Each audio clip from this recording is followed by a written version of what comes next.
Okay, we're live with Tyson Batino. Tyson, welcome to the podcast, and please introduce yourself. Hey, glad to be on, Shea. So my name is Tyson. I'm originally from the state of Hawaii in the US. I've been in Japan for 14 years. I've taught English in high or elementary, junior, senior high school. I've taught business lessons. I've taught uh, kids, adults. I've also done translation and I also did management at a large company that probably most of you know called Interac, managing 600 teachers with our team. And now I am the co-founder of an English school chain called One Coin English. I'm the only foreign founder. I have two Japanese co-founders. At the moment, as of January 2018, we have 7 schools, over 4,000 active students. And also in December, I just founded a Japanese language school. Oh wow! If that wasn't enough. Yeah, And the Japanese language school, we're running it in the morning in our Shinjuku school. okay. And we made a partnership with one of the biggest private schools in Tokyo, and they're providing us the teachers and the awesome educational materials, and we're just running all the operations. And that's going pretty good. In 1 month, I think we've managed to get about 12 students. Oh, that's pretty good in just a month. Um, Yeah. just for the sake of the audience ears, could you not mess with the headset and microphone? It's giving some feedback on the audio. Okay, So, good. So, wow. So you've done all of this within 14 years of arriving in Japan. Yeah. yeah, that is correct. So, uh, really, just to start from the beginning, why did you choose to move to Japan, and what was the motivation for moving to Japan in the first place? So I'm actually half Japanese. So my mother is ethnically Japanese, but not culturally Japanese. But I wanted to get in touch with my Japanese family roots. And actually, I have a lot of Japanese family in Okinawa who don't speak English. Wow, and have you were you able to visit Japan before you decided to move to Japan? No, so I came here immediately after graduating through a company called Geos, which no longer exists, Right. but it's basically ECC. It's the easiest way I can describe it. Right, right, yeah. There's been a few of those big companies that have gone under in the past 10 years or so, haven't there? Yeah. Yeah, yeah. But so you originally came in through Geos, and for those unfamiliar with Geos, what kind of company is Geos? You said it's similar to ECC. What are those? What is ECC Geos? Yeah. Gotcha. So the easiest way to describe it is so Geos had about 300 schools all over Japan.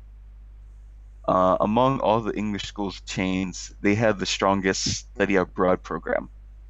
So actually, to this day, the study abroad program is still in existence and going very well.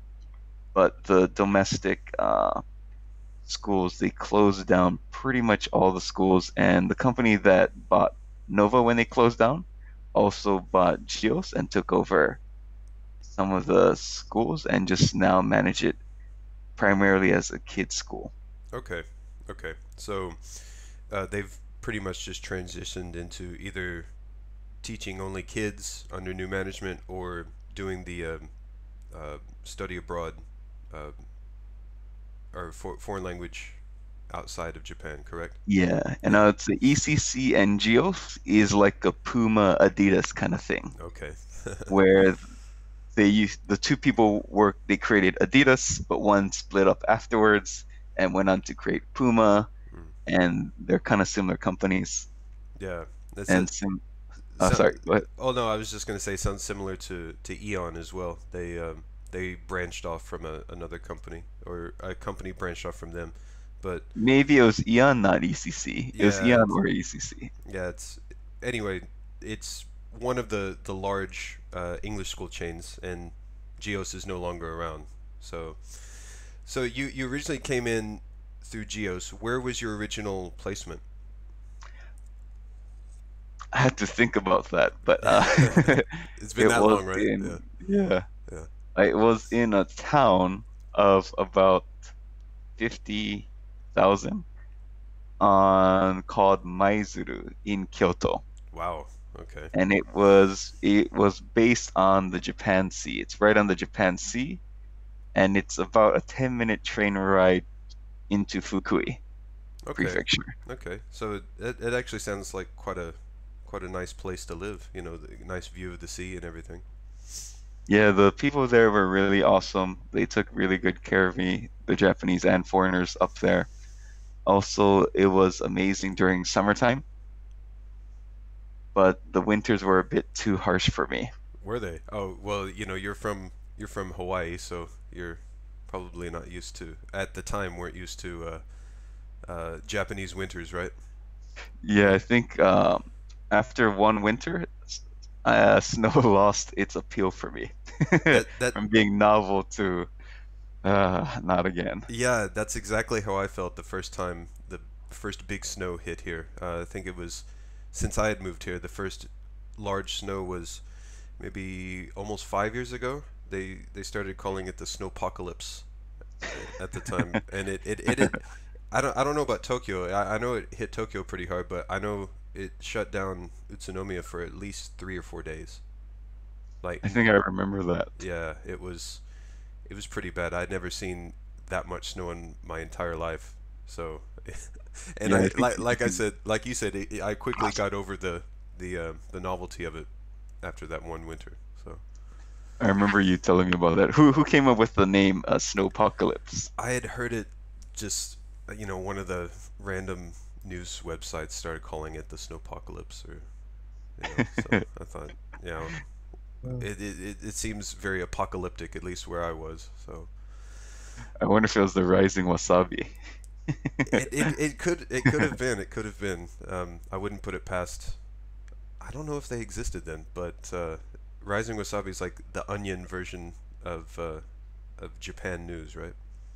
And Yeah, I think anyone who's been here, even for those who just came to Japan, I think you'll find some article that matches some experience you've had, yeah, and they put a nice, fun Japanese twist onto it.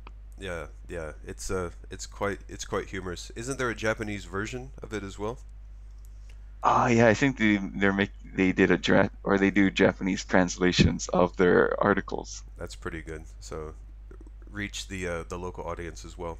So Yeah, hopefully, or I mentioned because I would like them to continue existing, yeah, and so I would love for them to get a bigger audience because their content is really funny. yeah, yeah. I mean, if you're a fan of the Onion, you'll enjoy the Rising Wasabi. It's quite a good website. So how long were you in Kyoto Prefecture in I in was the there town? for 18 months, and I quit my job even though I really liked Geos and I liked the people I was working with, but I quit in December Wow. to move Hmm. to move down to Nara to escape a second winter.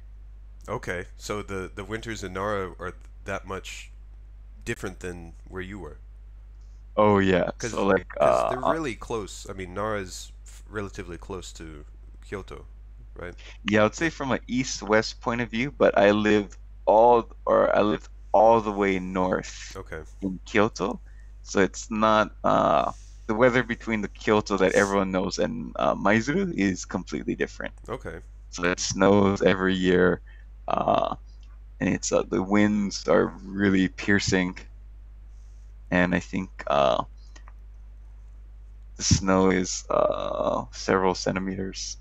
Wow. Okay. So I I had no clue. it seems like that sort of weather would be more on this end of the main island, you know. Yeah, I think it snows more there than Tochigi. I wouldn't Or be not surprised. Tochigi, I mean Utsunomiya Yeah. Well, in particular. yeah, because some parts of Tochigi get snow all the time, like Nikko and Nasu, but yeah, Utsunomiya probably gets one big snow a year. Yeah. And what I mean by big is, like, you know, last year we had a snow where we had to basically spend a few hours shoveling all the snow out around from our school. So that was that was a fun start to the day. Oh, do you guys have to go buy a shovel? I think we had a shovel, and then but we needed one more. So in place of a shovel, I think we had some spare like wooden planks, and that actually works quite well as a snow shovel. So yeah, it was that was fun shoveling snow for 4 or 5 hours and then starting your regular day. So yeah, but it was nice. I haven't really bothered to get any snow tires, so driving in that weather is still not that fun. But hopefully this year won't be as snowy. But so you moved down to Nara, right? Yes, I Oh, moved on to Nara, and so in Geos I was teaching kids and adults, and in Nara I started as an elementary school teacher, as an ALT. okay. So you worked for the local city there? I was Or working for a local dispatch company, okay, actually. okay, Um, and so I moved to Nara. Luckily, I had Japanese friend from university whose family they offered me a homestay. okay, okay. And he had just come, or he'd finished university in the US and he'd just come back to Japan. So he was living with his family, and I lived with them for about 1.5 years as well.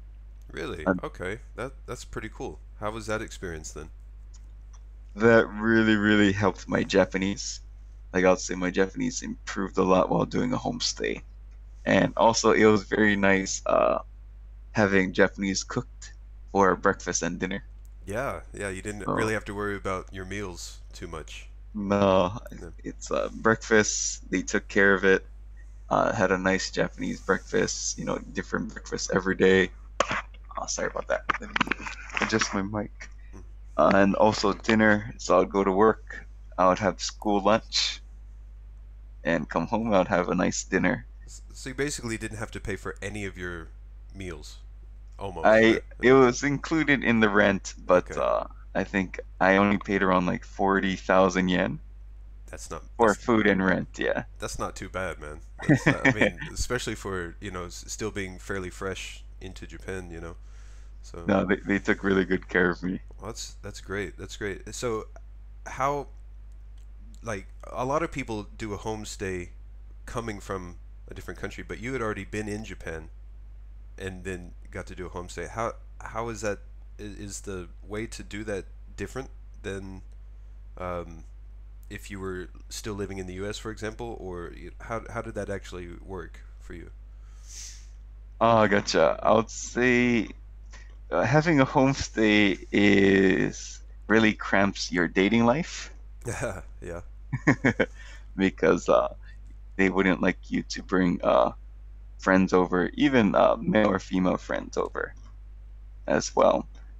But I would say a homestay is really awesome because you get to experience a lot of the things that a normal Japanese person would. Like, for example, New Year's, you would have the traditional New Year's meal. Like, in April, you might get some seasonal food. So you would get, and also, like, like I think Setsubun. So I think not all families celebrate all the traditions, but with the family I stayed with, they celebrated all the traditions. Also, my friend's sister had children, so I Okay. also got to experience a lot of the traditions that they have for kids as well. All right. Well, that's really cool then. So I The hope that's a good summary of what it's like to have a homestay. Yeah, yeah. I mean, you were able to get all the cultural, um, like a crash course in Japanese culture, all within that 60. What did you say? 18 months, right? Yeah, that is correct. Oh, that's pretty good then. That's good. So, what? Where did you move on from there? So, so I did that for 18 months because my friend got a job in Tokyo because he was doing job hunting for a bit. Got a job in Tokyo, and I just had a girlfriend, so I decided to move out. On my That girlfriend is now my wife, but I moved out to another part of Nara, and it's about 30 minutes from Namba, Osaka. And I was still doing the same job, but I essentially taught elementary school for 2 or 2.5 years in a row. I think about 2.5 years. Okay. Then I think around after my fourth year, I went to Japanese school for 9 months. And I went to Japanese school full time Full for nine time. months. Okay. And I was teaching part time, and I did a translation internship at a law office in Osaka during those 9 months. Wow. Okay. So you had built your Japanese ability up so much that you were able to start doing freelance, or sorry, you were starting to do translation work. Yeah, so through self-study, I brought my level up to N2 level, Mm-hmm. and so I went to Japanese school to get N1. I see. I see. Yeah. And as I was doing that, I was doing the translation as well or I was doing an internship, so it was unpaid, and I wanted to see if translation was the right thing for me. And I'm guessing it wasn't the right thing for you. So yes, I would say even though it was an unpaid internship, I learned the very important lesson that I definitely don't like written translation. Okay. I would prefer interpretation, even though I'm not really good at interpretation as well. Right. Yeah, but just spending hours in front of a document, going through and finding the best way to phrase it, while keeping everything correct. Yeah, it doesn't sound that that much fun. So, Yeah, no, or I'll say, no judgment, mm, but it's not for me. right. Well, it also could be the subject matter that you're having to translate too. I mean, you said it's for a law office, correct? Yes, Yeah. I'll translate a lot of their emails to their foreign clients to make Okay. sure that the foreign clients would understand very clearly. Okay. Okay. That's So it wasn't fun content as well. yeah, yeah. Like I could see perhaps if you were into games or something and you were able to translate Japanese scripts to English for video games, that might be fun, or not. It might actually turn you off on something if you didn't really enjoy the work. So, but so you were going to school full time, and you said you were teaching part time. Were you at this point living on your own again, or were you still with the homestay family? Oh, I was living on my own. Okay, and how were you able to pay for school and live comfortably on part time work? Had you saved up money from before? Yeah, I saved up a decent amount of money by doing the ALT work, Okay, but also doing ELT work in the countryside where the rent was, I think my rent was 40,000 yen again. yeah, yeah. So that's quite cheap. That's roughly at the time roughly about 400 American dollars. Is that correct? Oh, Yeah, I think it was at that time it was about 400.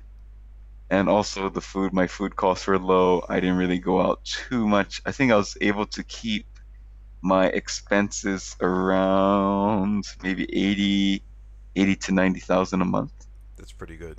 That's you're doing much better than a lot of people because especially a lot of newcomers, they want to go out and socialize and meet new people, and in Japan that means drinking. like all the nomikais and drinking parties out there. So you did you go to these events often, or just sort of kind of back away from that lifestyle?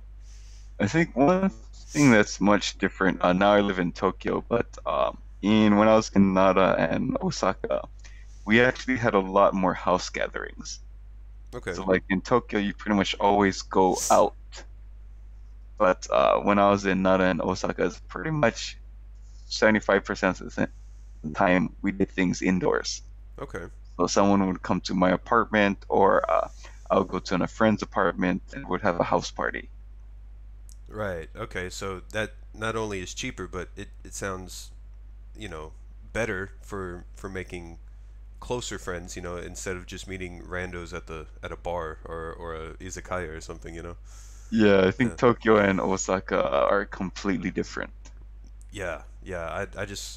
I knew just from visiting Osaka a few years ago that the vibe was completely different than Tokyo. So I enjoyed going through Osaka. Tokyo, not so much. So, I would say Osaka is amazing for living, hmm. not as much career opportunities, Okay. or you can't compare it to Tokyo, Yeah. Yeah. unfortunately. If you could get both, it would be the perfect city. Osaka. Or if you could No. get, yeah, if you had the career opportunities you have in Tokyo in Osaka, I think that would be an awesome city to live in. Yeah. Yeah. It seemed like a very chill place when I went. So it had good, warm, welcoming vibe to it. As opposed, for me, Tokyo's always just felt really cold, and you know, I guess like difference in New York and L.A. perhaps, but Yeah, hmm, maybe kind of like that, or yeah, like old school New York. yeah, old school New York, right? Yeah. So you, why did you want to get to N1 level? Because for a lot of people, N2 is quite good, and a lot of people studying Japanese stop there.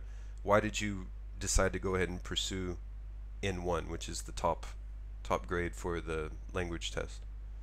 So I think after teaching for about 2.5 to 3 years, I really had that switch on saying like I love teaching. I love my Japanese coworkers, great people. They took really good care of me, but it's time to really develop a career and develop a career that would pay over what's 3 million yen a year, Right, right. or even 4 million, pay over 4 million a year. Okay. And you were able to pass the N1 after going to the school? Yep. So I'm proud to say that I've only taken the JLPT test once because I wanted to save money.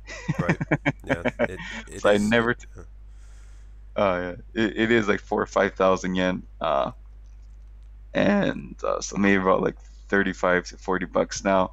But I didn't want to pay that money every year and the transportation fee, so I just took the highest level once, passed it by one or two questions, and never looked back. Yeah. That's very similar to mine. I've only passed N2, and but I right after I passed N2, I thought about pursuing N1, and I bought some books and did my normal self study. But after a while, I just in just my day to day life, chatting with people, doing doing business in the language, and then being able to buy a car, get my own place and everything. I thought, I'm pretty good.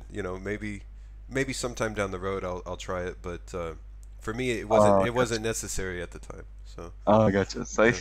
think the reason I really wanted to go from N2 to N1 is I think foreigners who've been in Japan for 10 years probably understand this, but Mm, when I started, I passed the I passed the damn test around I think 10 years ago exactly. yeah, yeah. But at that time, 10 years ago, you needed N1. Okay. Like if you wanted to work for a Japanese company, you needed N1 to get in the door. Some I wouldn't say open-minded, but I would say some more relaxed places would consider you at N2, but I would say predominantly you needed N1 just to get an interview. Okay. So the hiring practices have become more lax then, because from what I've been hearing, at least in the past few years, is N2 is really all that's needed in a lot of companies these days. Yeah, based on my experiences, what you learn in N2 is what you actually use in business. Okay. As opposed to N1, it's peacocking.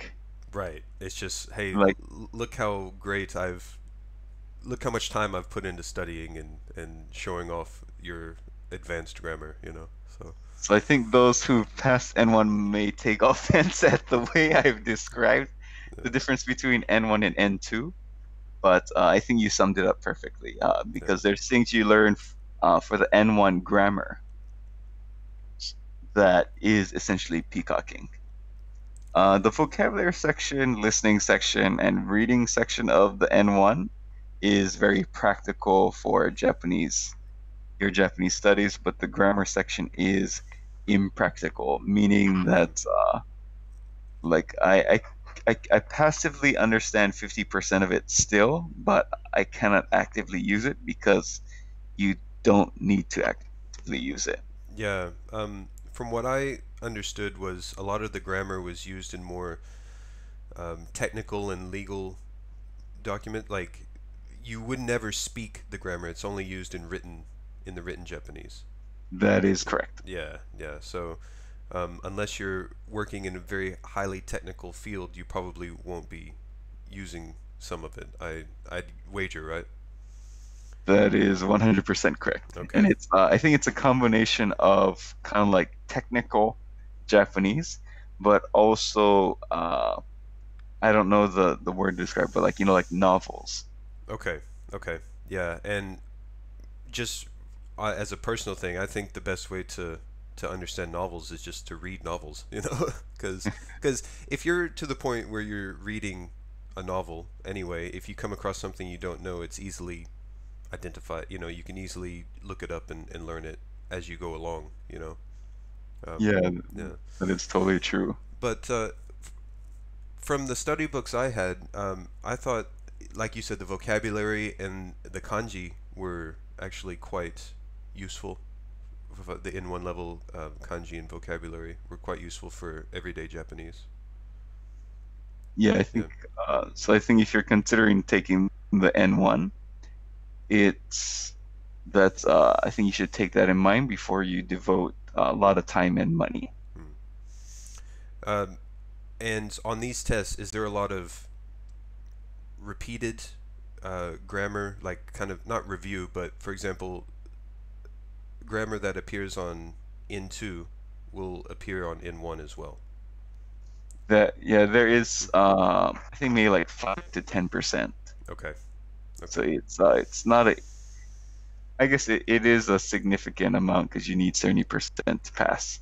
Right. So somebody, if their goal was to really pass N2, but they wanted to really knock N2 out of the park, so they studied for N1, that wouldn't be a practical thing to do, you think, or No, that's no? not practical. Okay. Yeah. Very very similar to you. I just gone through years of self study, and I took N2 as my first time, and I passed it, and I thought, wow, I skipped ahead of the first three levels, but um, I get actually at the time that I started, there were only four. There were only four levels, and I think they've added a fifth tier for the Oh, like absolute beginners. Yeah, it's the consolation prize. yeah, yeah. But so you said you had worked for Interac, is that correct? Yes, what happened was so my girlfriend, now wife, she got a position in Tokyo. So to be honest, I actually thought I would live my whole life in Osaka, Nara, Kansai area because I really liked it a lot. But she got a really nice job in Yokohama, so I decided to come with her to Yokohama as well. And the other reason I decided to come was I was doing job hunting in the Osaka area, but it was pretty much limited to translation or joining a Japanese company as a university graduate level. Okay. Okay. So it just you'd be like one of the new faces amongst all the fresh Japanese graduates, right? Yeah, and when I did my job hunting, it was so I misinterpreted what casual dress was Okay. because I was the only one dressed casually. I was like, oh can Yeah. I swear? Oh yeah, you're fine. Don't worry. I was like, oh shit, why am I the only one who's dressed casually when they said you could dress casually? It's Yeah. like, okay, I get what you're implying, so Yeah.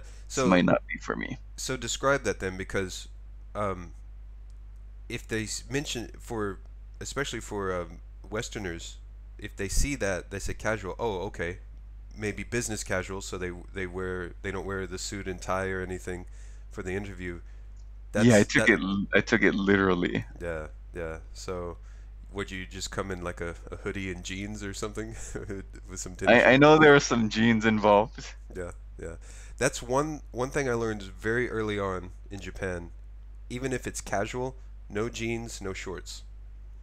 You know, like that that that doesn't mean. I think the only time I've heard it's appropriate to wear jeans or like some sort of parties or if it's related to work, parties are fine. But anything else, just go with the most uh, non-casual casual clothes you can find if it says casual, right? Yeah, if you're going the traditional big company route. Yeah, yeah. So you said you never actually worked for a big Japanese company. Is that correct? Other than Interact. Under the Interact, but that's focused on language teaching for the most part, right? Yeah, that Yeah. is correct. So a non-teaching related company you never worked for. No, I Hmm. think the closest was the internship Okay. And at wi- the law firm. okay. And when you did you have an interview for that? Yeah, I had an interview for it. Ironically, I was introduced to them by a foreign friend who had used their services. Okay. So a Um, customer introduced you to them, say, "Hey, you should yeah, work for these guys." Yeah. and they won a hard legal battle. Okay. Okay. So that's good on their rep then. Yeah. Yeah. So was the interview in Japanese then? Actually, I don't remember, but I think it was I wrote emails to them in Japanese. Okay. Okay. So, because have you had an interview for a job in Japanese? I have, Okay. and that at the time, I think now they're more.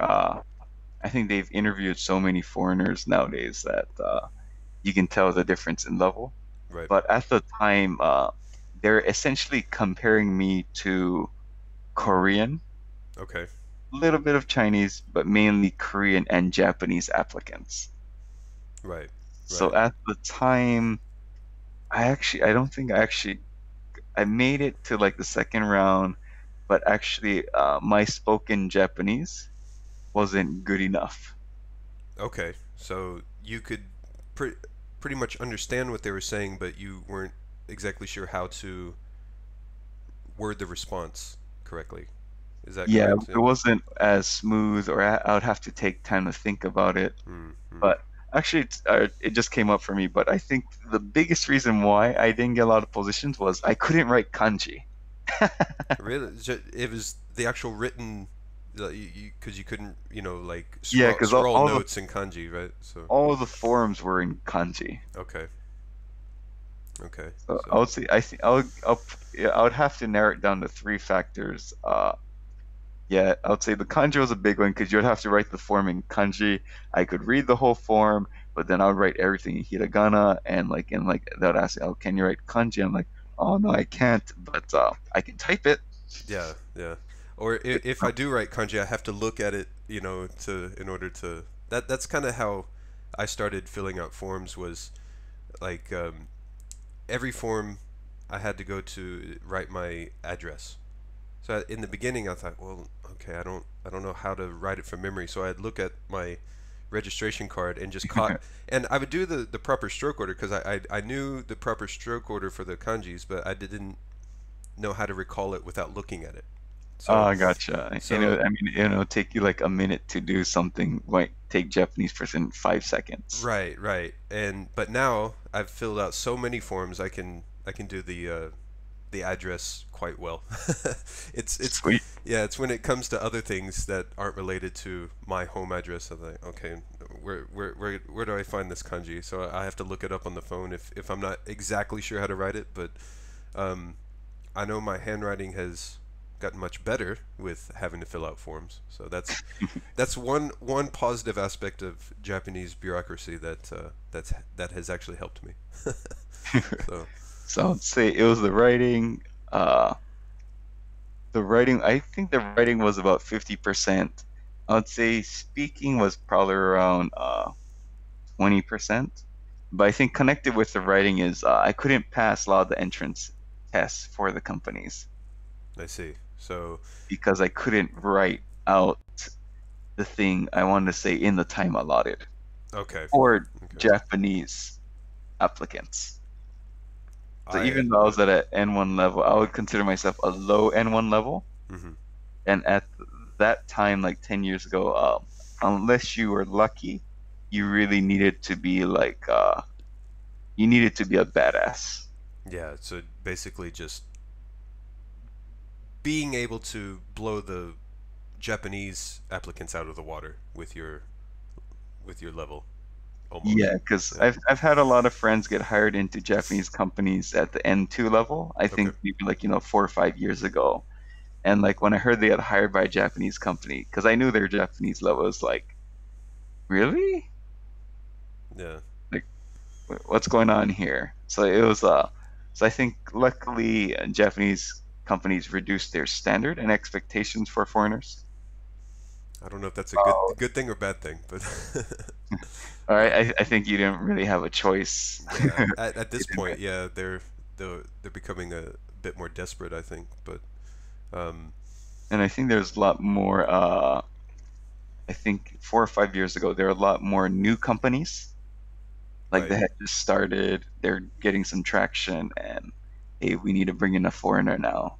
Yeah, yeah. So it's been an upswing in startups in Japan in the recent years, which is good. I think there needs to be more, but it's in the right direction, I think.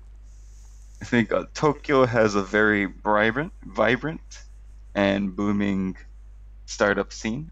You can't compare it to Silicon Valley, obviously, or and it's unique in its own way. But it is a very booming city in Tokyo.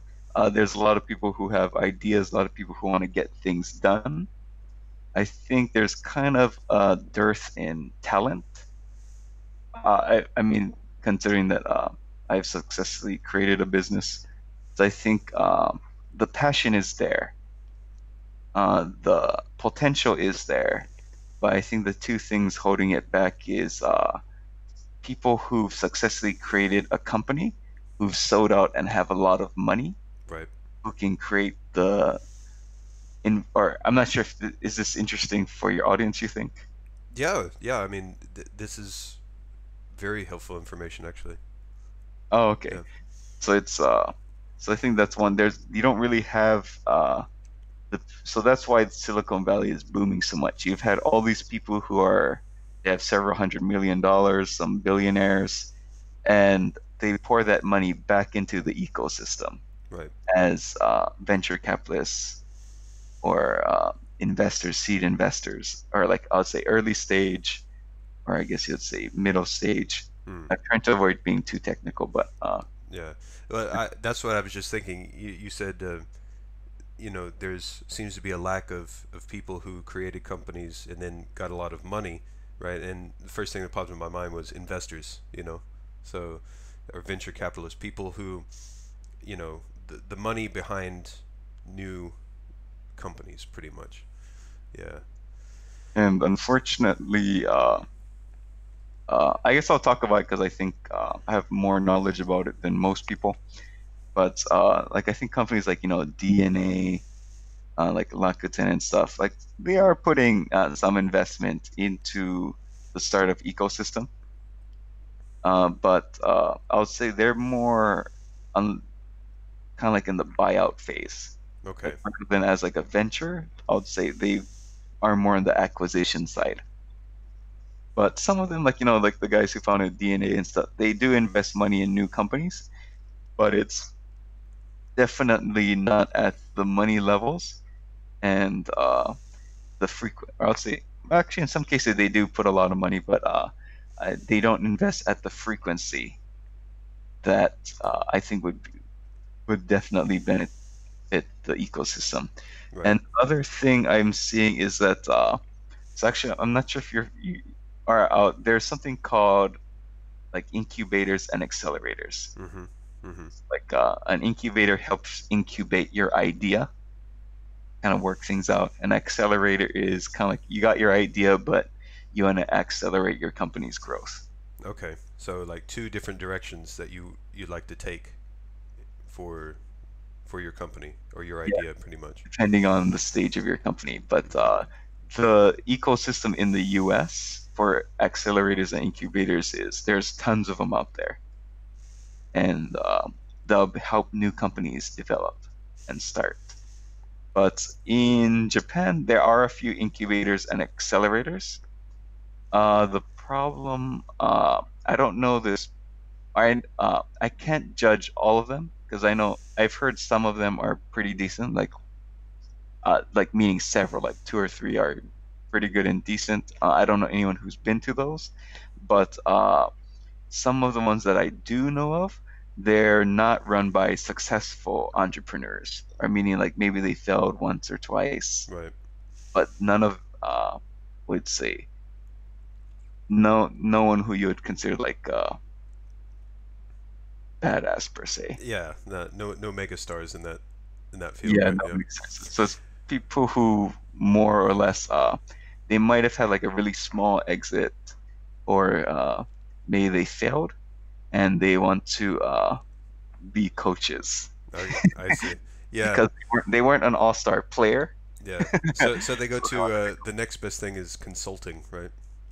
Yeah. yeah, consulting as Yeah. well. So Yeah. I think just for your listeners out there, if you're really considering incubator accelerator, you really need to do your research on the support they can give you because maybe they might not be the best operators, Right.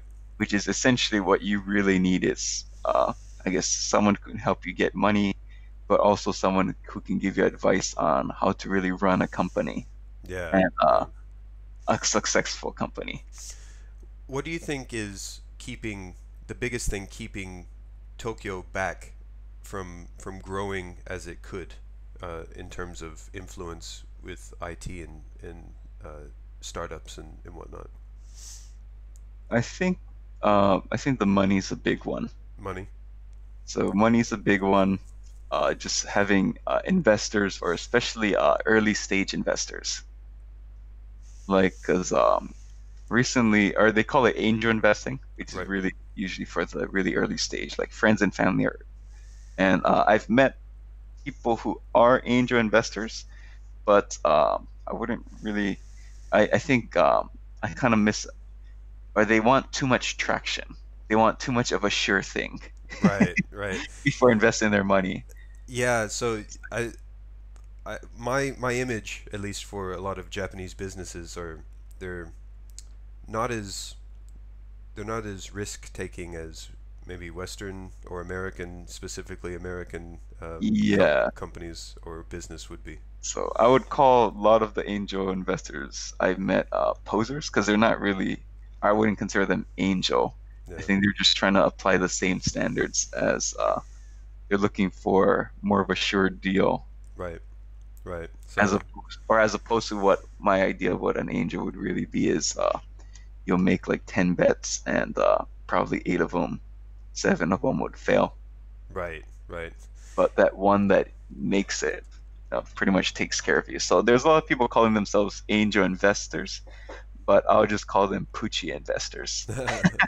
Yeah. I think our Poochie meaning it's a cute way of saying tiny. Yeah, yeah. So they're they're getting there, but they still need some time to take a bit more risk because yeah, that's what a lot of people don't realize. In order to succeed, you just got to fall flat on your face more often than you'd like to. You know, Yeah. yeah. Because yeah, failure is not necessarily bad. You just have to learn from it and improve upon that failure. But in order to succeed, you're going to have to fail numerous times. Yeah, in some Yeah, cases. yeah, I got lucky because my business partner is he's a savant, so yeah, yeah, I, I got lucky. But yeah, in other cases, you might have to fail a bit to learn. But I think the problem is I think failure is needed. It's a good process, or it's not a good process, but it's a process for some people. mm. But I think when you have failure plus posers, That's that's where you get into some trouble there. yeah, like Yeah, because I met a dude who's like, oh yeah, I'm a COO, and it's like I looked up his company and there are like 10 staff, yeah, and it's like, no, you're not a chief. yeah. You're Like, you're just part of the crew. yeah, you're a Yeah, co-founder, but you're not a COO. Like if you're managing 100 people, millions of dollars, complex operations, you could consider yourself a chief operating officer. right. If you're running 10 people, that's a very low level of complexity. Yeah, yeah, yeah. That's one thing. Just the size of the company too. So just because let's say you found a company, if there's only two or three people working for you, yeah, you're just in the beginning stages. You're not you know you don't have any influence, so to speak. So um, But now go kind of ahead. like your question about like people not wanting to take risk.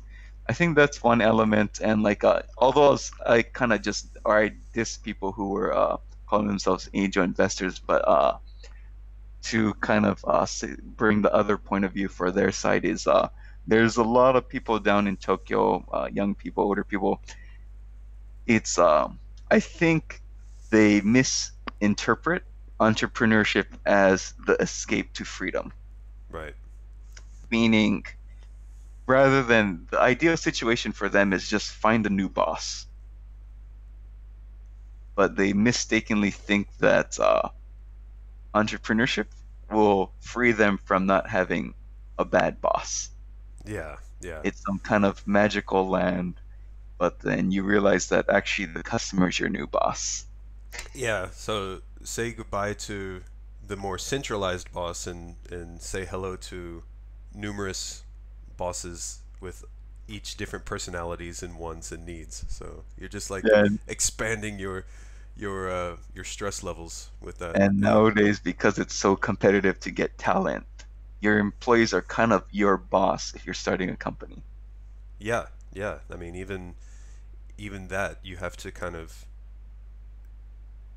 not bend to the whims, but you do have to take into account other people's wants and needs with doing that. So there is freedom involved with it, but with every good thing, there's always the flip side to it as well that you have to deal with. So So I think for the listeners who are out there, you're thinking like, oh, entrepreneurship sounds cool.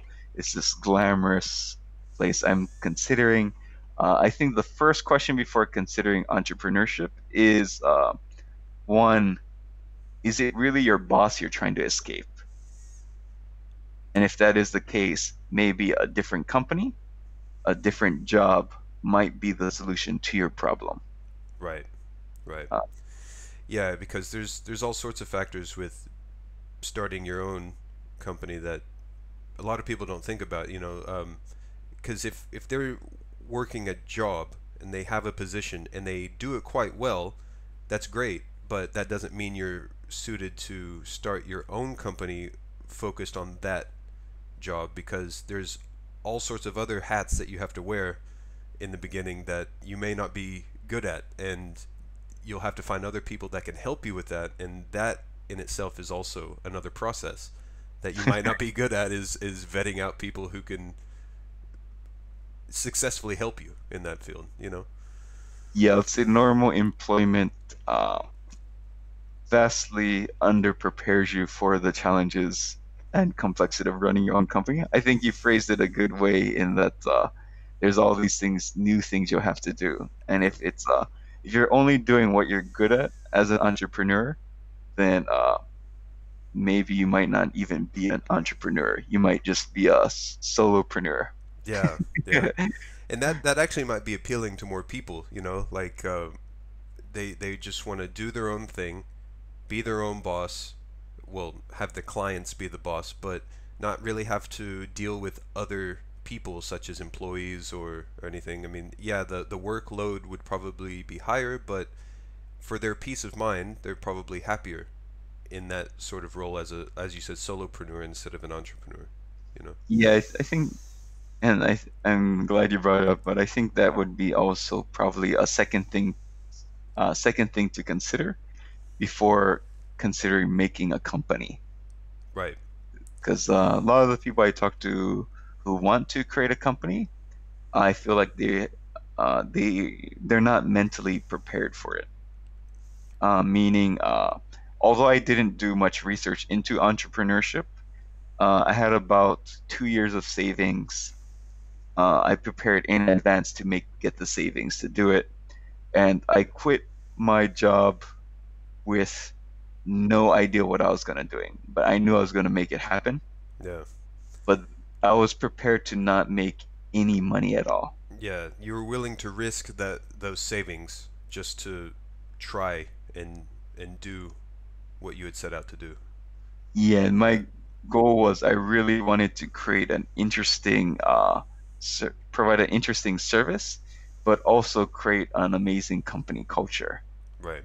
And I believed in creating a company culture so much that I was willing to take zero money at first. And I Well. think a lot of Mm. people that I talk to, it's more like, oh, how much? Or like, yeah, I'd like to start a company and I'd like to make about $1,000 a month, $1,500 a month, and like, although I don't have that much money, to be honest, even the company is really successful because we focus a lot on developing the company Right. as opposed to taking high salaries.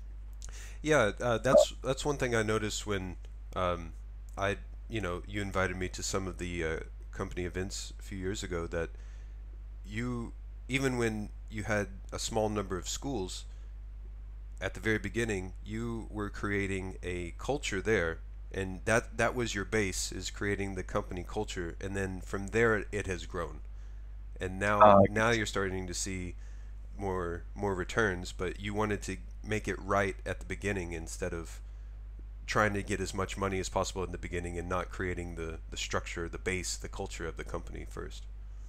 Yeah, it was the total. I would say it's the highest, not the highest, but a very high level of delay of gratification, Yeah, yeah, yeah. which I'm still waiting. Well, hey, I mean, it'll come, but would you also say that just seeing the company grow from where it started to where it is now, that in itself is pretty gratifying, right?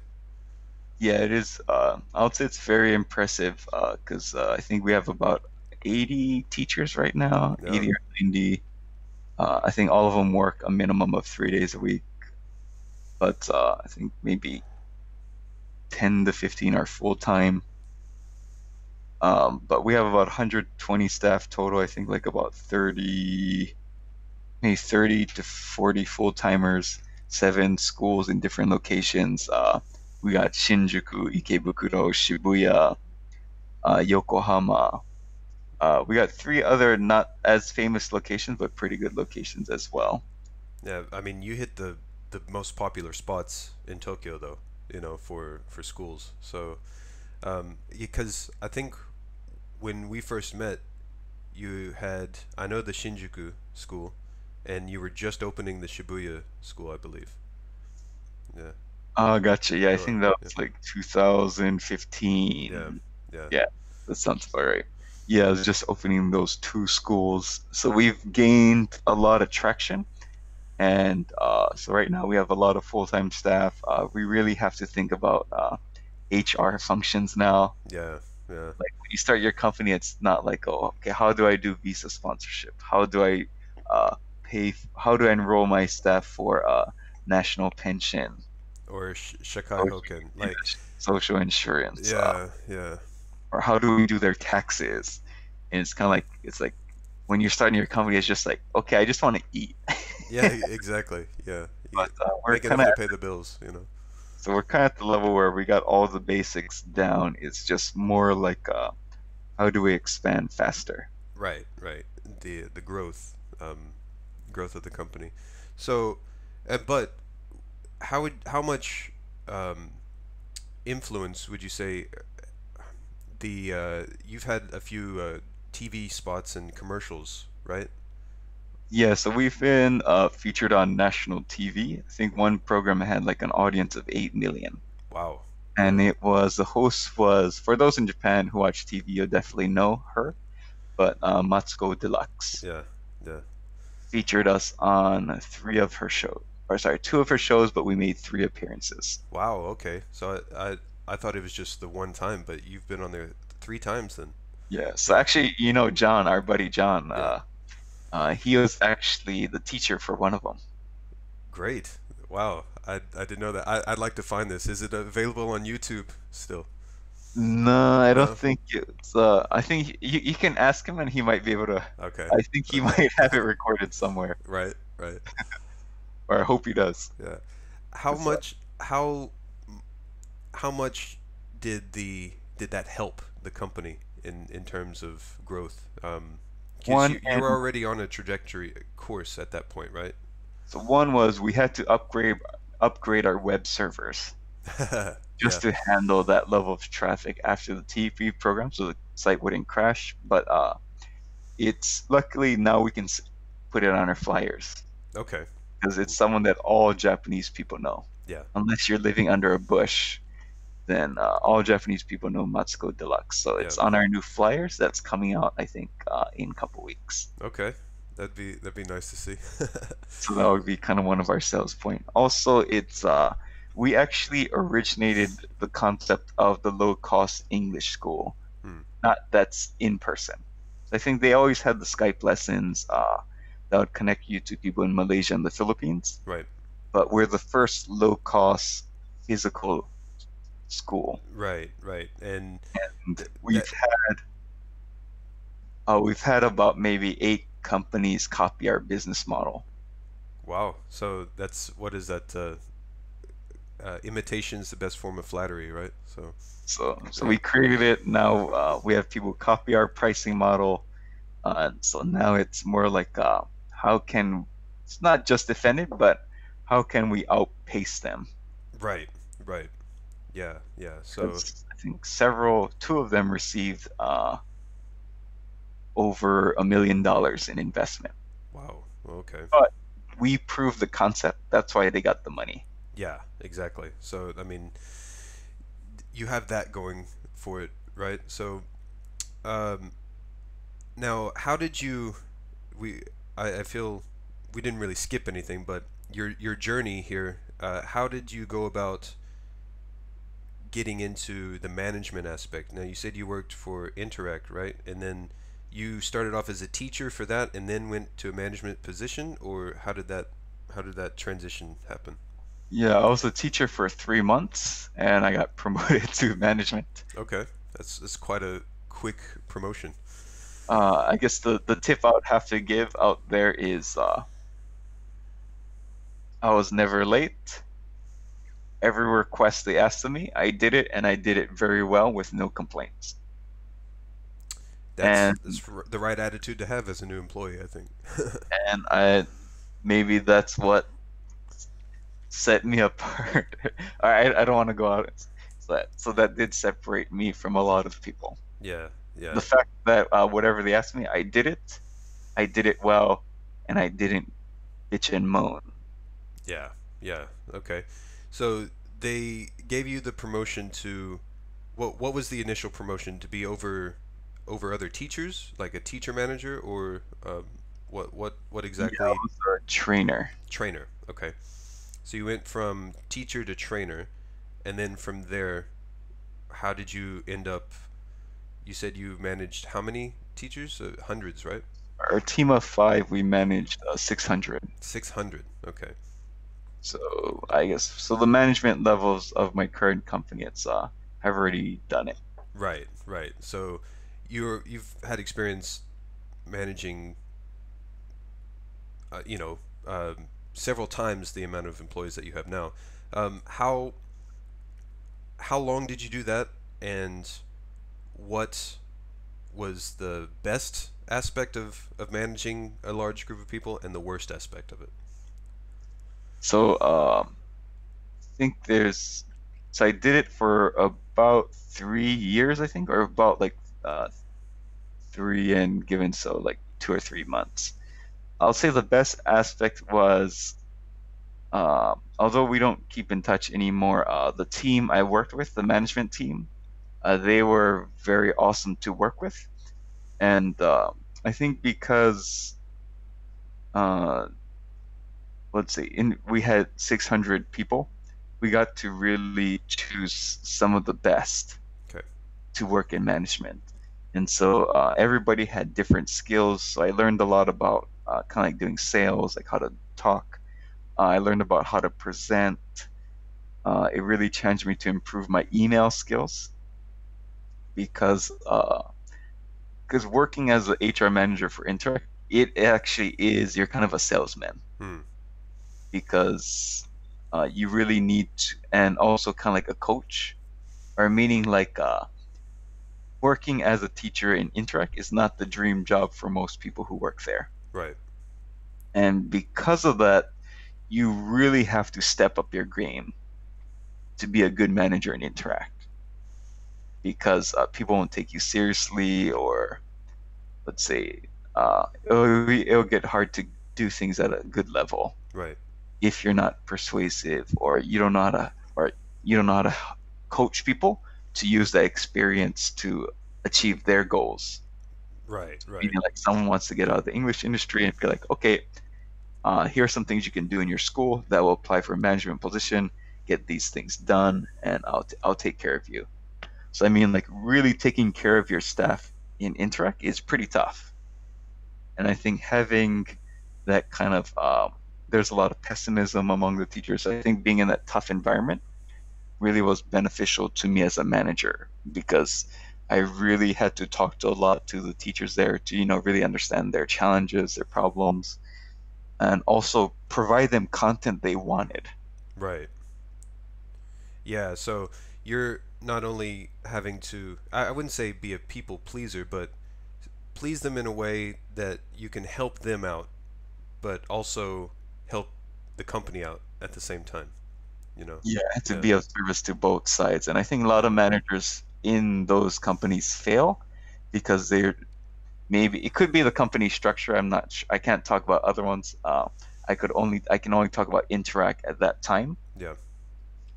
Interact about 5, 6 years ago, but they gave me a lot of freedom. Okay. As Okay. long as the customer didn't complain, they're happy. Yeah. Right. Right. So I had Uh, a lot of freedom, and so I think a lot of managers don't do well because they focus too much on what the company wants. yeah. Yeah.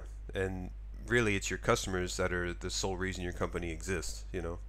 Yeah, Yeah. and I would say actually, like from my experiences in Interact, it's I would say my 95% of the teachers there, a lot of them are some might be a little bit weird, but a lot of them, most of them have a good heart. Yeah. Well, I think that's just what you're going to get with a lot of people who come and teach overseas is well, or with not just that field, but any job really. You're gonna have your fair share of weirdos, but most people are probably going to be decent heart. You know. Now, how for a job like just for teachers, as you said, like Geos, Interact, companies like that, the turnover rate is quite high though, right? There's a lot of people who only come to Japan for a short time, 1, 2, maybe 3 years, and then they go back home. Um, did you find that to be the norm, or were a lot of people actually looking to stay longer and move to different positions? So let's say compared to Ikaiwa, I Hmm. would say more people stay in the ALT business for longer. Okay. And why do you Uh, think I that would, I is? would I would say the average turnover rate is, I have to separate it because if I have to say what is the turnover rate for a Filipino teacher at Interact, Hmm. it's actually very, very low. So we have a lot of teachers who've been there 5 year, 10 years. Right. But I would say for your Westerner, I would say it's about 2 years. 2 years on average. And yeah, on average. And I think for Ikaiwa, it might be about 1.2, or it's definitely lower. The reason people stay longer in ALT is because of the vacation. Ah, you get all the school vacation days, right? Yeah, and so you get all, I think, like 40 days a year. I think nowadays you don't get fully paid for it, but the vacation time or finishing work, at like 4 p.m., Yeah, it's it's very so appealing. the Yeah. schedule. The best thing about the ALT position is I think it's a good way to learn about Japanese culture, but also the schedule is amazing. But the problem with a lot of people in the ALT business is foreigners. They get too comfortable. Yes. You Yeah. have 2 months of vacation a year, 6 weeks of vacation a year, and you're not doing many things to improve yourself during that break. Yeah. You might be gaming, or this is not to. I love games, but it's if you're playing games during the whole break and not doing any studying or skill up. Right. So I think the problem with the ALT business, the schedule is amazing, but I think a lot of the people who are in it, they don't know how to use their downtime Mm. effectively to build skills that would apply for other industries. And I would say it would be fine if the money was there in the ALT industry to pay you higher salaries, Right. but the Right. money's not there. And So it's there's sort of like a glass ceiling on most of those ALT positions of how much you can earn. Is that correct? That is correct. And Yeah. it's because it simply comes down to how much money you get from the customer. Yeah. Yeah. If Yeah. they had like a premium brand, like I think Rosetta Stone has like a premium teaching brand where you teach CEOs. Oh, okay. Yeah. Yeah. But I mean, of course, they're going to pay a lot more money for that type of teaching. But in the AOT, there's no up, there's no premium brand, or there's no higher paying customer. I Yeah. mean, there is a higher paying customer, but I mean, but they're not paying like triple the amount, Right. Right. quadruple the amount, which would really be neat. So I think the problem I see is that it's not a career. Yeah. Yeah. So it's uh, uh, what I've found is a lot of people who do ALT work. It's not everyone, obviously, but a lot of people I've met, they it's almost an extension of their college years in a way. Like they come right after college and they still live a very similar lifestyle as they did in college. It's almost like a working holiday in a way. Like take a couple of years, live in Japan, just get the ALT job and take all the vacation time that you get to, just have fun, you know. So Which is totally fine. I yeah, mean, yeah, if you nothing wrong with it, but it's what it is, but you can't go and complain that, let's say, oh, they're not paying me enough money, they're not giving me enough raises. Because by saying that, if you fundamentally don't understand what the system is, yeah, yeah. Yeah, I mean, would you equate it to sort of like a fast food position in a way? Like, I mean, not in terms of like the pay, but because obviously they get paid much more than someone working in fast food would, but in terms of the career aspects of it, in a way. yeah, Yeah. and I guess that would be similar in the sense that if you work in the fast food industry and you come to work on time, you get the job done, you don't complain, you don't gossip, uh, you get, let's say, you ask for opportunities to grow, Right. and you'll get promoted. Mm-hmm. So to be honest, I don't think it's or after creating a multi-million dollar company, and seeing the level of skill you need to do things at a very complex level. Actually, to get promoted, it's not that complex. Yeah, yeah. You just gotta show gumption, really, if bring that word back. But you just gotta, you know, do your work, do it well, don't complain, and don't cause trouble, really. And show, as you said, probably the most important one is show an eagerness for to grow. You know. Yeah, it definitely is the eagerness because the biggest, I think the one reason that if you've been in a company for a long time and you're not getting promoted, I would probably narrow it down to several reasons. One would be is you might be overestimating your abilities, and because you overestimate your abilities, and you're maybe very I wouldn't say confident, but if you have what people would consider a strong personality, people aren't going to give you feedback, Yeah. and you'll go years. I've seen people go decades not evolving as a teacher because they already thought they got it done, that they're a great teacher. Right. And also, people misunderstand compliments from Japanese people. They assume Yeah. that they're actually complimenting their abilities, and and when I was at Interact, I saw over 150 to maybe 200 teachers teach lessons. So I knew what an amazing teacher was. Right. If you see 200 people teach, you see the difference. But if you only see like 5 people, you really don't have that objective view. So I think one thing holding a lot of people back is probably, I would say even 70% I'll say 70% is probably you overestimate your teaching ability. And no one wants to really give you feedback about it because it's such a negative experience for them to give it to you. Right. The second one is kind of ties into that the eagerness you mentioned. It's so you're a good teacher, and but the question is, are you eager? Are you asking for opportunities to advance? And I would say there's a lot of talented people in Interact who we never promoted because they didn't show that initiative. Like, give me opportunities. I want to take on a project. I want to do this seminar or like I'm a teacher, but I want to share this with my teachers. Can you give me something I can do to show my teachers? Right. But I think a lot of people, they're like, oh, are you going to pay me? Yeah, that attitude, like, yeah, yeah. What do I get from it first before what benefit can I get? You know. Yes, I think if you have a transactional view of doing work, you'll forever remain at the lower levels.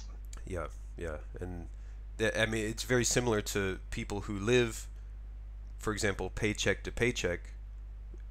Many of the people who do that, the mindset is it's very transactional, as you said. What do I get from it, as opposed to what can I give, later. So um, it's definitely in the mindset. Mindset has a lot to do with it, I think, as well. So Yeah, and so I think that mindset for that. And the third one would be leadership. So, for example, you might be eager, you're a good teacher, but when you're around your fellow teachers, let's say you kowtow to the lowest common denominator. So, rather, if someone does something douchey, you don't say or you don't call them out on it. right, you just kind of let it slide. Yeah, Yeah, you're just, oh yeah, I'm chill. And yeah, it's like, okay, but being a manager is not always, you have to do things that you won't be liked for, right. or you might not be liked for in the moment. But yeah, but later on they'll see it. Yeah, that's one aspect. You're right. I mean, you can't always just be everyone's friend, especially if you're in a leadership position. You have to separate the business and the personal aspect of it, you know.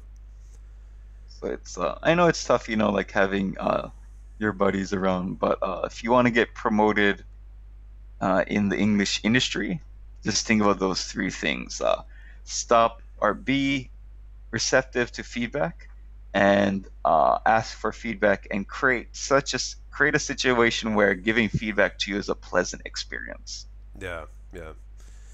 That If it's not, people are going to avoid you. yeah. So that's really good advice. So you've transitioned from working at the company managing people, and then you uh, formed your own company with two other guys, right? Japanese investors, right? Or they were hands on Oh, they are hands-on. Okay, and they invested money as well. okay. So they actually put their money where their mouth is, so to speak. Yeah. So no, that's good. That's very good. And you found so First, far the working experience for that has been positive. yeah, if I found it to be a positive experience, kind of that investor note, if you meet someone and they want to start a company, but they're all about OPM, other people's money, then let's say, they're not passionate enough. Yeah. Yeah. Yeah. So if they truly have like a vision in there, they'll invest anything that they can, to get that off the ground instead of worrying about get where they're going to get it from. So, well, that's good. And so now, how long has it been since you started One Coin English and to this point? Yeah, I think it's been about 5 years. 5 years now. Okay.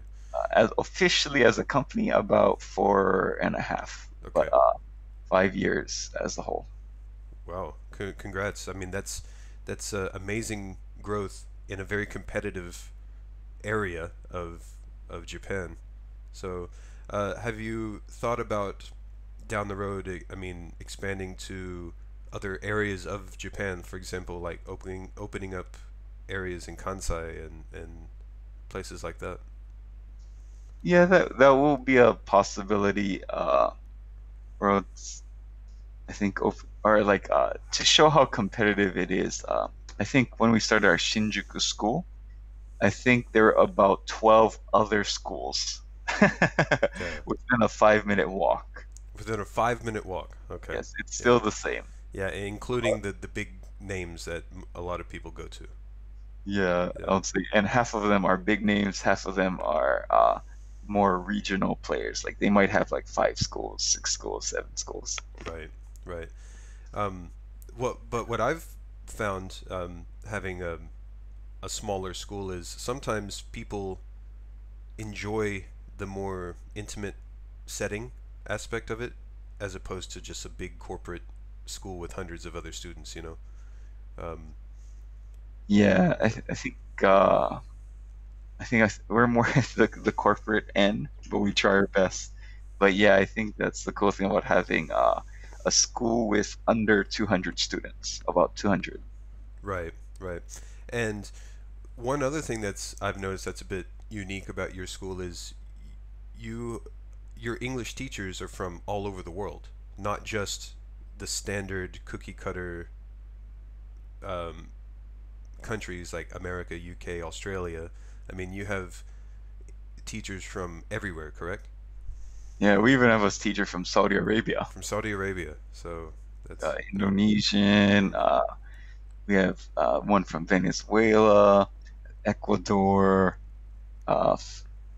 say Switzerland. I think over 25 countries. right, right. And up until I saw that, I thought, that's the first time I had seen a company hire English teachers from all over the world like that. Because for a lot of one question I have for that is, how have the students reacted to that? Because um, I wouldn't say I'll just say this: Japanese people are used to when they think of English speakers, they think of the normal English-speaking countries, that you would associate with being native English speakers. But how is the students' reaction to having a teacher from Venezuela or Saudi Arabia be their English teacher? Do you find that they find it more appealing, or because it's unique, they've never seen it before, or where do you have some that still request someone from the U.S. or U.K. or something like that. I'll say we still have people who request teachers from, or their reservation behavior Okay. indicates that they have a clear preference Mm-hmm. Mm-hmm. for teachers from those countries. But me personally, I think it creates a much more interesting work environment and culture by not having everyone with come from the same background, the same culture, the same cultural references, the same interests, like different sports, different customs. And I think, although I enjoyed my coworkers while working with mainly native speakers, I thought there was a bit, I wouldn't consider it a dynamic environment, or dynamic meaning that like you really opened your mind. Right. Or like, so I think if by working in a school that is focusing mainly on native speakers, I think you might be more close-minded than you, or you think you're open-minded, but you're probably actually more close-minded than you realize. Right. Right. Now, the one issue I can see with having teachers or staff from different parts of the world is the more different countries that you have that people are from, the more distinct and unique cultures that you have to interact with, and what interacting with someone from one country might not work with someone from a different country in terms of just human relations, right? So has that been difficult navigating how to interact with people from cultures that you're not accustomed to? Yeah, it's probably, I think Westerners communicate with other Westerners pretty easily, like European, American, Australian, because I think we kind of have a common framework. Right. But I think when it's the East versus, or not, or the East and the West, or like the South and the North, Yeah. I think there's a lot of big differences there. So I think one is indirect versus direct communication. Right. And I think that one is a challenge because I would say the east side is more indirect, while the west is more direct. Yeah. Yeah. But so I think the problems that come from that is the east might not say their opinions or might not express themselves to the extent that the west would like to hear. But the problem I see with the west is that they say ideas that haven't been formulated, processed. They need to take more time to think about something before they say something. Yeah. Leap before you look, right? Yes, I think Easterners, uh, my if I'm just making prediction, or if I'm just describing 70 to 80% of people, Yeah. don't say their opinion enough, while Westerners say their opinion too much, Too much, right? Right. And or they overestimate their level of knowledge. yeah, yeah. So, have you found any sort of culture that seems to be a good balance between the two, or just people learning as they go how to deal with different cultures? Yeah, to be honest, I'm I don't think the balance, the yin and yang exist. You're right, right. There's So, just extremes on all sides, right?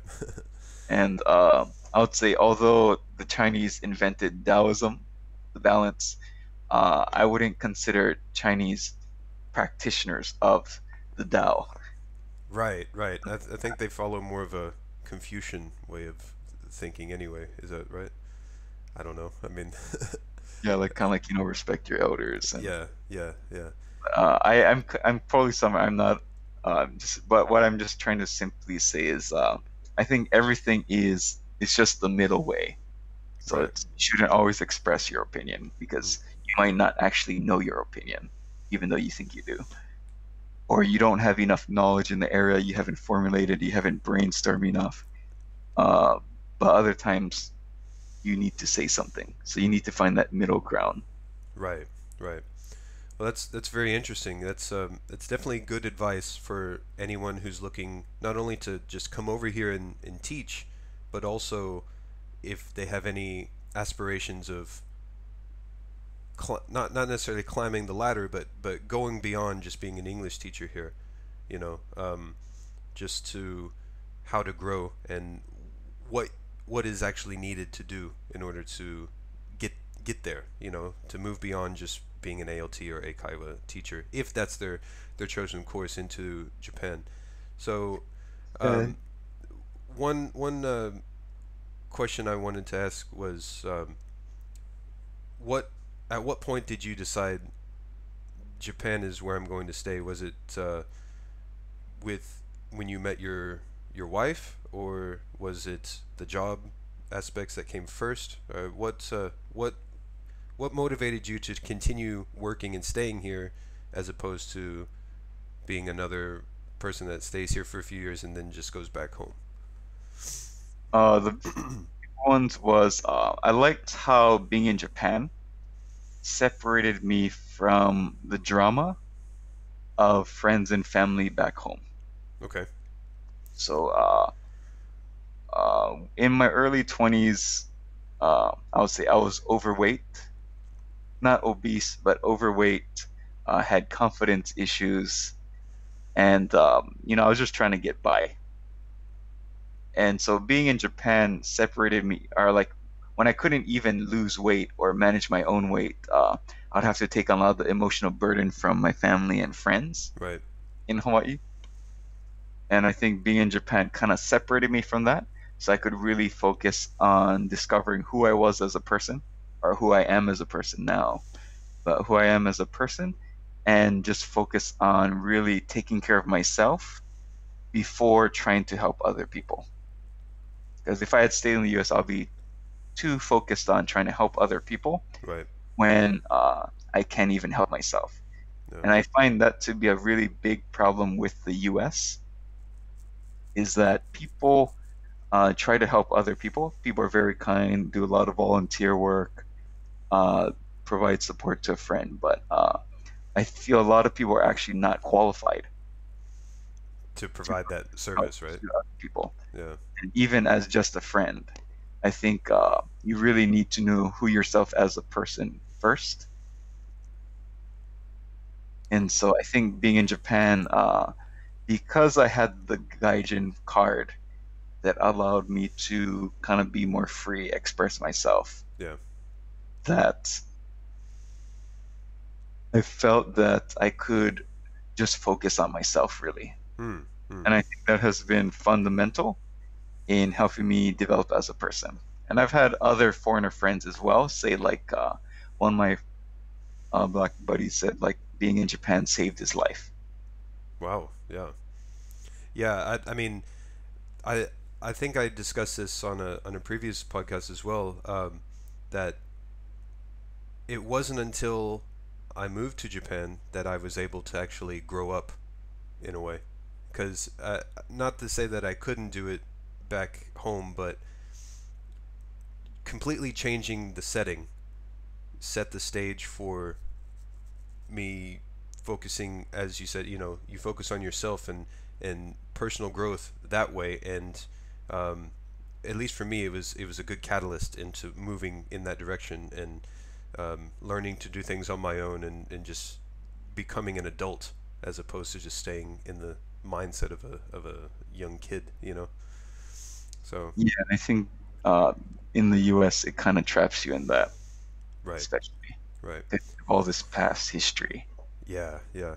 Well, I'd definitely love to talk about. That's a whole other topic that we can get really into is personal development and self development, which you've had a lot of experience on as well. But I would say probably more than 99% of people. yeah, yeah. So, but for this one, I think that about does it. That's very very helpful information. Thank you, Tyson, for coming on, and you're always welcome back because I think we have a lot more to discuss. Not just in career aspects, but where can people find you online, or uh, what would you like to tell the audience before we go? So for myself, I've pretty much achieved most of my goals in life. One was to have a wonderful marriage and good communication with my wife. I have that. I've created a very successful business, multi-million dollar business. I've accomplished that. I've done it in a way where I don't feel I've compromised myself as a person, where I didn't do shady deals or anything like that. Right. It's like I live on my own terms, and because of that, I feel I have a lot to share with the world. If you're not interested in what I say, it's totally fine. But if you are, I would like to share my experience of self growth, but also extreme responsibility. And because I accept a high level of responsibility, I'm never really a victim. That's great. That's awesome to hear, and I completely agree. Yeah. Uh, As for who can find me personally, you can just look up my name, Tyson Batino, on LinkedIn. I may not respond, depending, or I don't do coaching personally, right. but I'm trying to think. I'm a little bit hard to access, to be honest, Okay. based based on the level I am in the, I guess, startup community. Okay. But so for my Japanese school, it's called Japan Switch. Japan Switch. You can go to so turn on your Japan Switch, but www.japanswitch.com Okay. if you're interested in taking affordable lessons in Tokyo. We don't sponsor student visas, but because we don't sponsor student visas, we don't have to follow the government educational guidelines Okay. and teach you things that you don't want to learn. All right. Well, there you go. It's more practical. Do you do online courses yet? No, we just do in person, In but person? we do it during the off hours of our English school. Okay. But it's based in Shinjuku, 5 minutes from JR Shinjuku, and you can check us out at www.japanswitch.com. Okay. If you're looking for a teaching position, it's onecoinenglish.com as it sounds, and / hire me Hire me. Okay. / Or if you could search part-time jobs in Tokyo, I think we're on the second or third page of Google. Oh, great. Wow. That's quite high up there for Tokyo. So, Yeah, yeah. and we did it, or I figured out a way to do it in like 2 3 months. Yeah. And the other one is I'm also, while I'm focusing on the Japanese school for 3 4 months to build the system, everything out. After that, I'm going to be focusing on building a platform for providing foreigners information that is useful for living in Japan. So Okay. one aspect is jobs, one aspect is learning Japanese, and it's housing. And the website is bfftokyo.com. bfftokyo.com. Okay. So I'll say we have a pretty good sense for naming. Yeah, yeah, I can see that. So, japanswitch.com, And one BFF bfftokyo.com Tokyo.com, and and English. onecoinenglish.com / hire me. Okay, and I'll include all of those in the show notes. So if people want to actually click it, they'll be able to. Okay, it's Yeah. hidden at the moment on BFF Tokyo, Okay. but we've written 2 blog posts, so I think they're about 15 pages combined Okay. on how to learn Japanese vocabulary and listening. And what I share is tech or how to learn, but also kind of cultural aspects, differences that you might not have noticed or that you don't notice at first. Okay. And it's essentially what I needed to do to get an N1 level. Great. And so that website will be providing pretty much guidance for noobs or people fresh off the plane coming to Japan, right? Yeah. Yeah. And I think because the English school is very successful, I don't really need to make much profits from the BFF Tokyo site. Right. Right. So it's my goal is more just providing useful and honest information. Yes. Yeah, that's an important keyword there, honest information as well. So, well, great. And yeah, so we're hoping to essentially kind of do like what Tokyo Cheapo used to be, before they became cluttered with advertisement. So I think they're a pretty shitty website right now. Or they're a good website, but it's becoming more shitty, unfortunately. Yeah, due to advertising and whatnot. Yeah. Yeah. So So we're hoping to try to be awesome, like Tokyo Cheapo used to be. used to be. That's a good tagline for it, right? But anyways, Tyson, thank you very much for being on, and we'll provide all the links to the audience down below. Is there any last thing you'd like to say? It could be anything. Uh, yeah, I guess my the thing I'd like to share to everyone is just you based on my experiences of managing with the teams over 600 people, creating a multi-million dollar company, meeting a lot of people. I think that a lot of people, there are so many good people out there, and that I think a lot of you can't see your potential. And for me, that's my biggest kind of disappointment work with people is I sometimes feel I'm the only person who can see their potential and that they themselves can't see their potential and brilliance. And the reason for that is the way you see the world is very Mm. limited, where I see the world as a world of opportunities. And so the thing I'd like to share with you to summarize it is you actually have more potential than you know you have. Well, And great. it's just you have to create an environment where you can really, I guess, discover who you are, find out your strengths, but also really remove blaming others for things. Yes, that's definitely an important one. So So if you haven't been promoted, it is your fault. You could have changed jobs, you could have offered to do more. right, right. Great advice to end on. So thank you again, Tyson, and hopefully we'll be speaking to you again soon. Yeah, All take right. care.